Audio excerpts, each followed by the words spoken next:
চাংহাৰী চৌকীগেটত চোৰৰ চাফাই অভিযান। কামৰূপ জিলাৰ চাংহাৰী চৌকীগেটকে ধৰি বিভিন্ন অঞ্চলত বৃদ্ধি পাইছে চোৰৰ উপদ্ৰৱ। মঙলবাৰে নিশা চৌকীগেটৰ জয়ন্ত ডেকাৰ দোকানত দৰ্জা ভাঙি চোৰে লুটিলে নগদ ধন। দোকানৰ কেছ বাকচৰ পৰা নগদ ৭,০০০ টকাৰ লগতে চোৰে লুটিলে খাদ্য সামগ্ৰী। পিছে চোৰৰ দখা আছিল বেয়া। এই চুৰি কাৰ্যৰ সমগ্ৰ দৃশ্য বন্দী হৈছিল চিচিটিভি কেমেৰাত। যোৱাকালি সন্ধিয়া চোৰটোৱে ঘূৰি ফুৰিছিল চৌকীগেট অঞ্চলত। পিছত দোকানৰ গৰাকীয়ে চিচিটিভিৰ আধাৰত চিনাক্ত কৰি কৰায়ত্ব কৰিবলৈ সক্ষম হয়। পিছত ৰাইজে চোৰটোক উত্তম মাধ্যম সোধাই গতাই দিয়ে চাংহাৰী আৰক্ষী।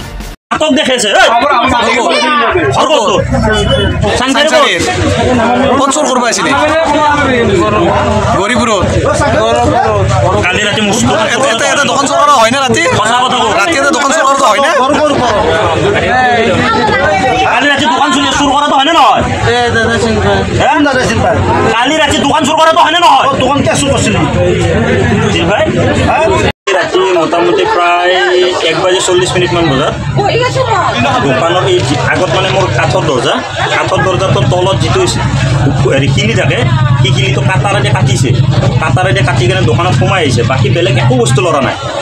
দোকানৰ ভিতৰত সোমাই আহিছে। ইয়াতে এখন বেঞ্চি থাকে। বেঞ্চিখনেদি ভিতৰত সোমাই গৈছে। এফালেদি ঘূৰি আহি কেছৰ পৰা যিমানখিনি পইচা আছিলে কালিৰ বিক্ৰী অন্তত ৭,০০০ চাৰে ৭,০০০ মান টকা আছিলে। গোটেইখিনি পইচা লৈ গৈছে। 10 টকীয়া নোট এখন এৰি থৈ গৈছে।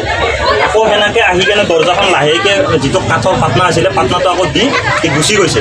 বেলেগ একো কৰা নাই। 2 মিনিটৰ কথা। ল'ৰাজন গুচি গ'ল। গুচি যোৱাৰ পিছত ৰাতি গম পোৱা নাই। ৰাতিপুৱালৈকে ফুটেজ চালোঁ। ফুটেজ চাওঁতে ল'ৰাজন আমি পালোঁ। পাই কিনে দিনটো এইফালে সিফালে কৰি আমি যিমান পাৰোঁ ইনভেষ্টিগেশ্যন কৰি আছোঁ।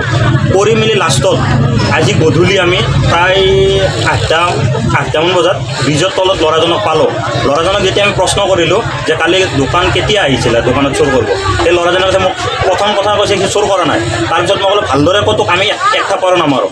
একো কৰা নাই। তাক নামাৰি কিনে তাক লৈ আহিছোঁ। লৈ আহি কিনে তাক কৈছে এইটো ফুটেজ হয়নে তই? সি কৈছে অঁ মই হয়। কৈছে কিমান পইচা পাইছিলি? সি কৈছে মই ৩,০০০ পাইছোঁ। কিন্তু পইচা আছিলে ৭,০০০ৰ ওপৰত। তেনেকৈ পইচাখিনি লৈ এতিয়া মোক কৈছে যে পইচা মই ২,০০০ পাইছোঁ, তাৰ ওপৰত পোৱা নাই বুলি কৈ আছে। মই বোলো নহয় মোৰ পইচা ৭,৫০০ আছে।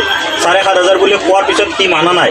ঘৰত ফোন কৰিব দিলে। ঘৰত ফোন কৰিলে ঘৰৰ এতিয়া কোনো বৰ্তমান গাৰ্জেন আহি পোৱা। উত্তৰ গুৱাহাটীৰ পৰা হিমাংকু দাসৰ ৰিপৰ্ট, এনি লাইভ।